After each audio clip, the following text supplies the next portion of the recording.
اب میں آپ کو ذرا اس جو انسانوں میں سے انسان دشمنی کا جن کا سب سے بڑا رول ہے، میں ان کی 2000 سالہ تاریخ کا آپ کے سامنے نقشہ رکھنا چاہتا ہوں۔ ان 1400 سال کا تو میں نے صرف 4 آپ کو پوائنٹس بتائے۔ موسیٰ سے عیسیٰ تک 1400 برس علیہ الصلوۃ والسلام، 2 مرتبہ عروج، 2 مرتبہ زوال، اشیریوں کے ہاتھوں پٹوائی، بابلیوں کے ہاتھوں پٹانا، گریکس کے ہاتھوں مرمت، رومنز کے ہاتھوں مرمت۔ یہ جو 2000 سال ہیں، کیونکہ اب تو ظاہر بات ہے 21ویں صدی شروع ہو گئی، 20 صدیاں حضرت مسیح کو پوری ہو گئی۔ پہلی بات نوٹ کیجئے، حضرت مسیح کی پیدائش ہے سن 1 قبل مسیح۔ یہ نقطہ آپ نے کبھی سنا ہے یا نہیں؟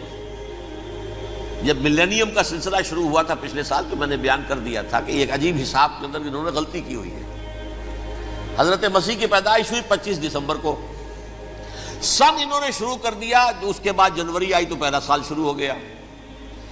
اگر جنوری سے پہلا سال شروع ہوا تو یہ 6 دن جو ہے تو اس کے پچھلے سال میں تھے، لہذا کہا جائے گا کہ Jesus Christ was born 1 year before Christ, BC۔ تو 1 قبل مسیح میں حضرت مسیح کی پیدائش ہوئی۔ یہ آخری اسرائیلی نبی اور رسول۔ یہودی علماء کی مخالفت، دشمنی، سولی پر چڑھوا دینا میں بیان کر چکا ہوں۔ سن 33 عیسوی میں جبکہ حضرت مسیح کی عمر 33 برس تھی، اللہ تعالیٰ نے انہیں زندہ آسمان پر اٹھا لیا، لیکن یہودیوں نے اپنے خیال کے مطابق انہیں سولی پر چڑھوا دیا، ان کی موت واقع ہو گئی۔ اگرچہ اس کے بعد یہ اختلاف ہے ان میں، یہودی کہتے ہیں وہ سولی پر چڑھ گیا، ختم ہوا، مر گیا۔ عیسائی کہتے ہیں نہیں، انتقال ہوا ہے مسیح کا صلیب پر، لیکن پھر وہ دوبارہ زندہ ہو گئے ہیں۔ ان کی لاش ایک غار میں رکھ دی گئی تھی، وہاں ریزریکشن ہو گیا، ان کا باعث بعد الموت وہیں ہو گیا، اور پھر انہیں اللہ نے زندہ آسمان پر اٹھا لیا۔ تو ہمارے اور عیسائیوں کے درمیان نوٹ کر لیجئے، یہ چیز مشترک ہے کہ حضرت مسیح آسمان پر زندہ اٹھائے گئے۔ فرق کیا ہے؟ وہ سمجھتے ہیں کہ سولی دیے گئے، سولی پر مرے، پھر زندہ ہوئے، پھر گئے۔ ہم سمجھتے ہیں کہ نہیں، وما صلبوہ وما قتلوہ، انہوں نے نہ صلیب دے سکے انہیں اور نہ انہیں قتل کر سکے، بل رفعہ اللہ الیہ، اللہ نے اٹھا لیا۔ پھر ہمارا اور یہ اس کا عیسائیوں کا ایک اور اتفاق ہے، سیکنڈ کمنگ آف جیسس، حضرت مسیح دوبارہ آئیں گے۔ یہ عیسائیوں کا بھی عقیدہ ہے اور ہمارا بھی۔ بہرحال تو جیسا کہ میں نے عرض کیا کہ اس وقت یہ عذاب استیصال، عذاب اکبر کے مستحق ہو چکے تھے، لیکن اللہ نے ان کی مدت دراز کی ہے، لیکن ان پر دنیاوی عذاب کا ایک کوڑا جو ہے اللہ تعالیٰ کی طرف سے اسی وقت برسا۔ دنیاوی عذاب دنیا میں رہتے ہوئے ختم نہیں کیا گیا۔ 37 برس بعد حضرت مسیح کے رفع سماوی کے 37 برس بعد سن 70 میں یہودیوں نے بغاوت کی رومیوں کے خلاف۔ رومی ٹائٹس جنرل تھا ایک، اس نے پھر جو حملہ کیا ہے، 1,33,000 یہودی ایک دن میں قتل کیا یروشلم میں، اور ہیکل سلیمانی گرا دیا۔ وہ ہیکل پہلے بھی گرا تھا، پہلے 1400 سال کے دوران میں بھی نبوکڈنضر نے گرایا تھا، لیکن پھر اس کے 150 سال بعد انہوں نے دوبارہ بنا لیا تھا، اس لیے وہ اسے سیکنڈ ٹیمپل کہتے ہیں۔ پہلا ٹیمپل جو حضرت سلیمان نے بنایا تھا، نبوکڈنضر نے گرا دیا 587 قبل مسیح میں، پھر دوبارہ انہوں نے 150 سال کے بعد بنا لیا۔ وہ اس تاریخ کا حصہ ہے، میں نے جس کے بارے میں آپ کو تفصیل نہیں بتائی۔ اس میں یہ ہوا سن 70 میں وہ گرا دیا گیا، وہ آج تک گرا پڑا ہوا ہے۔ نمبر 2 یہ کہہ دیا گیا کہ یہودیوں اس ارض فلسطین سے نکل جاؤ، تم یہاں نہیں رہ سکتے اب۔ لہذا جس کا جہاں سینگ سمایا چلا گیا، یورپ میں چلے گئے، ایشیا میں آ گئے، عرب میں آ گئے یہ 3 قبیلے جو رات بھی میں نے عرض کیا تھا، بنو قینقاع، بنو نذیر اور بنو قریظہ، یہ وہاں سے آ کے مدینے میں آباد ہو گئے، جس کا جہاں سینگ سمایا، افریقہ میں، ہندوستان میں، جہاں چلے گئے۔ ڈایاسپورا اسے کہتے ہیں، وہ آپ نوٹ کر لیجیے اس لفظ کو، ڈایاسپورا، ہمارا دور انتشار، جبکہ ہمیں ہماری اصل سرزمین تو فلسطین ہے، حضرت ابراہیم کا مسکن، حضرت اسحاق حضرت یعقوب کا مسکن فلسطین، یہ ہے ہماری اصل جاگیر، یہ تو ہماری جدی پشتی جاگیر ہے، لیکن یہاں سے نکال دیے گئے سن 70 عیسوی میں، اور وہاں سے لے کے 1917 تک ان کا ڈایاسپورا جاری رہا۔ یہ دور انتشار ہے۔ اس دور انتشار کے اب چند حصے ہیں جس کو میں چاہتا ہوں کہ آپ علیحدہ علیحدہ سمجھ لیں۔ دور انتشار کا جو پہلا جو ہے تقریباً 300 برس رومی حکمران تھے، وہ یہودیوں کے بھی دشمن تھے اور عیسائیوں کے بھی دشمن تھے۔ عیسائی اور یہودی ایک دوسرے کے بھی دشمن تھے،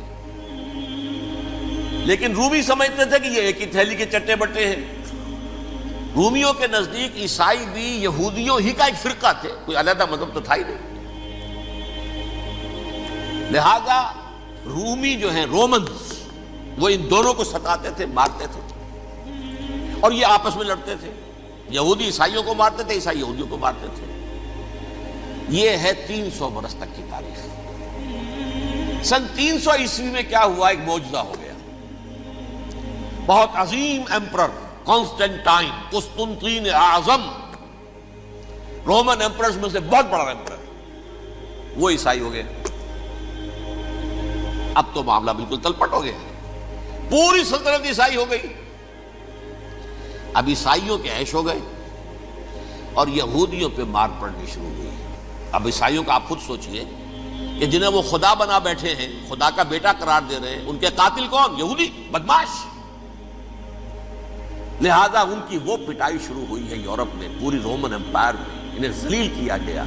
شہروں میں آمد بند، علیحدہ رہو، گھیٹوز کے اندر رہو۔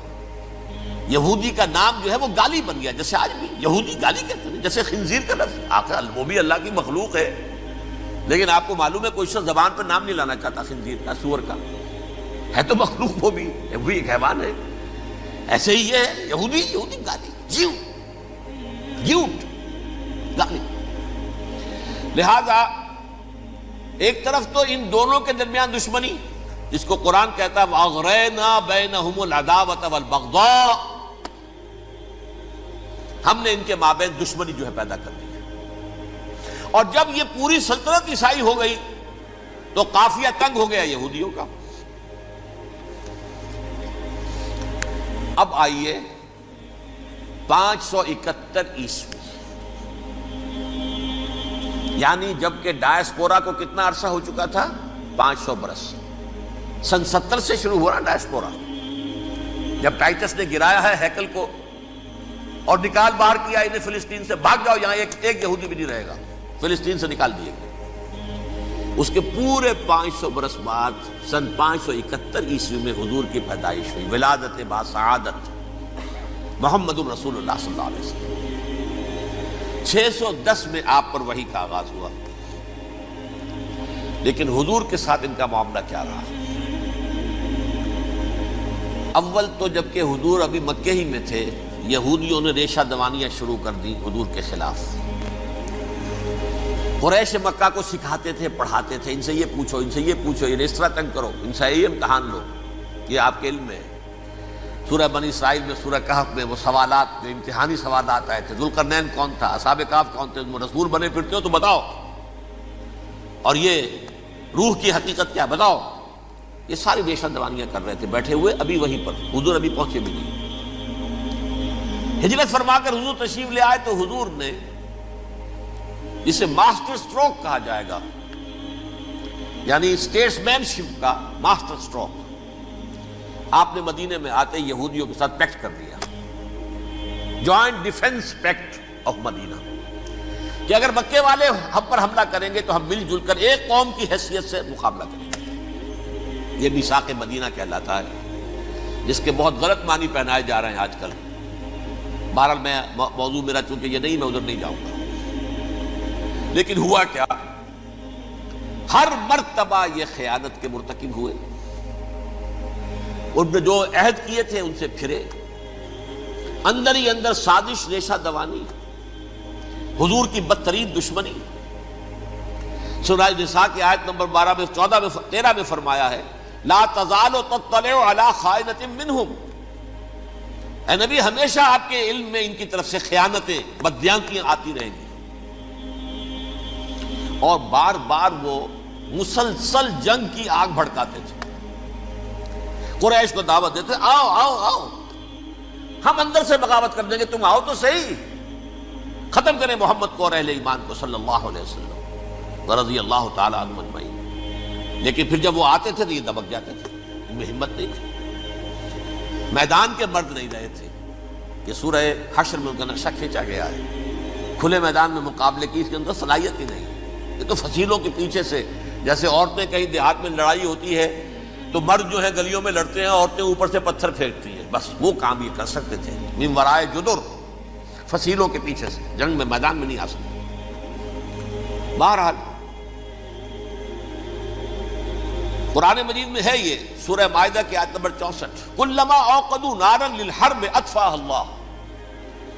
اکثر و بیشتر مواقع پر تو یہ جب آگ بھڑکاتے تھے جنگ کی، اللہ اسے بجھا دیتا تھا۔ لیکن بہرحال اس کے باوجود جنگیں ہوئی، غزوہ بدر، غزوہ احد ہوئی کہ نہیں، یہ ساری اصل شرارت ہوئی، اور اس کے نتیجے میں حضور نے پھر ایک ایک کر کے 3 قبیلوں کو سزا دی۔ غزوہ بدر کے فوراً بعد بنو قینقاع نکالے گئے مدینے سے، غزوہ احد کے فوراً بعد بنو نذیر نکالے گئے، اور غزوہ احزاب کے بعد بنو قریظہ نکال دیے گئے۔ یہ تو میں نے آپ کے سامنے رکھ دیا صرف حضور کے زمانے میں ان کا کیا رویہ رہا، دشمن۔ رات بھی ہم نے وہ آیت پڑھی تھی، لَتَجِدَنَّ أَشَدَّ النَّاسِ عَدَاوَةً لِلَّذِينَ آمَنُوا الْيَهُودُ وَالَّذِينَ أَشْرَكُوا، اہل ایمان کی دشمنی میں شدید ترین تم پاؤ گے یہودیوں کو اور مشرکین۔ مشرکین بھی بعد میں ہے، پہلے یہودی۔ حضور کے بعد کیا ہوا اب یہ نوٹ کیجئے، یہ ان کی تاریخ کا دوسرا دور ہے۔ حضرت عمر رضی اللہ تعالیٰ عنہ قائد خلافت ہے، بیت المقدس کا محاصرہ کیا گیا، فصیل بڑی اونچی، شہر اندر سے سیلف سفیشنٹ، حملے کا راستہ کوئی نہیں، محاصرہ طول کھینچ رہا ہے، لیکن ان کے پاس رسد بھی موجود ہے، پانی بھی موجود ہے، وہ دروازے بند کر کے بیٹھے ہوئے ہیں۔ بالآخر اللہ تعالیٰ کی مشیت کا ظہور کیسے ہوا، ان کے کچھ علماء آئے فصیل پر، کہا دیکھو مسلمانوں، تم قیامت تک بھی یہاں پڑے رہو گے محاصرہ کر کے، ہمارا یہ شہر فتح نہیں ہوگا۔ ہاں ایک درویش بادشاہ کے ہاتھوں یہ شہر فتح ہونا ہے، لیکن تمہارے اندر ہمیں وہ نظر نہیں آ رہا۔ ابو عبیدہ بن الجراح رضی اللہ تعالی عنہ، امین هذه الامہ، ان کا فوراً ذہن گیا وہ درویش بادشاہ مدینے میں بیٹھا ہوا ہے، عمر رضی اللہ تعالی۔ اب ایک اور عمر بھی ہے جو قندھار میں بیٹھا ہے، نقشہ وہی ہے، سادگی کی حد تک نقشہ وہی، بالکل وہی، اپنی آنکھوں سے دیکھا ہے، وہی سادگی۔ عمر اول، عمر ثانی تھے عمر بن عبد العزیز۔ اب ایک اللہ کے فضل سے اللہ تعالیٰ ایدہ اللہ بنصرتہ، اللہ تعالیٰ ان کی نصرت فرمائے، دشمنوں کو ان کے مقابلے میں نیست و نابود کرے۔ انہوں نے ریکویسٹ بھیج دی کہ حضور تشریف لائیے، یہ شہر فتح ہو جائے گا۔ وہ ہے سفر تاریخی، اتنا طویل سفر، تقریباً 700 میل، ایک اونٹ، ایک خادم، ایک منزل پہ امیر المومنین اوپر بیٹھے، خادم آگے چل رہا ہے، اگلی منزل پہ خادم اوپر بیٹھا ہے، امیر المومنین آگے جا رہے ہیں۔ اور جب پہنچے ہیں تو وہ باری تھی خادم کی، انہوں نے ہاتھ جوڑ دیا، حضور خدا کے لیے تم کیا کہیں گے لوگ، وہ میرا برا حال کر دیں گے، تمہیں شرم نہیں آئی، امیر المومنین پیدل آگے چل رہے ہیں نکیل پکڑ کر، اور تم بیٹھے ہو اوپر براجمان ہو۔ حضرت عمر فرمایا الدور دورک، نہیں باری تمہاری ہے، بیٹھ۔ اس حال میں پہنچے ہیں، اور پھر یہ کہ ابو عبیدہ بن الجراح آئے ہیں، استقبال کیا ہے تو دیکھا ہے اس حال میں چلے آ رہے ہیں، عمر نکیل پکڑے ہوئے چلے آ رہے ہیں، اور کہتے ہیں کہ کہیں کیچڑ ویچڑ تھا، جوتے خراب ہو گئے تھے، وہ بھی اتار کے ہاتھ میں پکڑے ہوئے، کپڑے تو تھے ہی پھٹے ہوئے۔